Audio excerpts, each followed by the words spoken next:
Je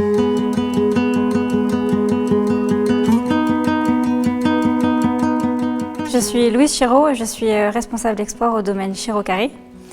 Je suis la 3e génération à travailler au sein des domaines, après mon père et mon grand-père. Le domaine est situé au château de Chasseloir, on est sur le village de Saint-Fiacre-sur-Maine, qui est entre la Sèvre et la Maine. Donc sur le domaine, aujourd'hui, on est sur 130 hectares de vignes. On a une large gamme de muscadets, parce qu'aujourd'hui on travaille sur des parcellaires différents, avec des âges de vignes différents, qui à la fin nous permettent de faire des cuvées parcellaires et très différentes les unes des autres. Ici sur le château de Chasseloir par exemple, on est sur du schiste. Si on va de l'autre côté de la Sèvre, on va être sur des orthogneiss. Là on est sur le château de l'Oiselinière. Si on va de l'autre côté sur Château Thébault, là on va être sur des granites.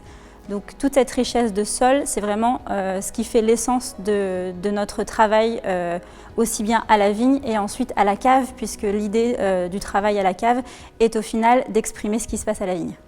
Et tout ceci en monocépage sur du melon de Bourgogne.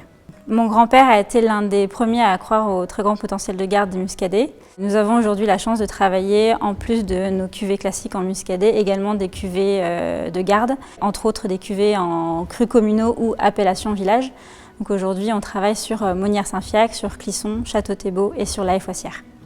Alors depuis le millésime 2019, nous sommes labellisés haute valeur environnementale. Donc c'est un label qui vise à augmenter la biodiversité dans les vignes en travaillant les sols mécaniquement, en réduisant les traitements, dans l'objectif toujours de équilibrer notre rapport à l'environnement. Alors nous, l'export représente environ 60% de notre chiffre d'affaires.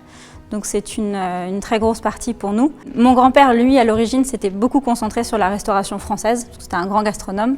Mon père, lui, quand il est arrivé dans les années 80, il a choisi d'aller justement un peu outre-Atlantique. Donc il a commencé par travailler sur les États-Unis et le Canada, qui sont aujourd'hui nos 2 principaux marchés, avec également le Royaume-Uni. Ces 3 marchés-là, c'est vraiment des marchés de cœur. On va avoir les cavistes à New York, on va avoir les cavistes en Angleterre, parce que ça, c'est aussi aller vers eux, c'est très important puisqu'on peut vraiment leur exprimer exactement quelle est notre identité.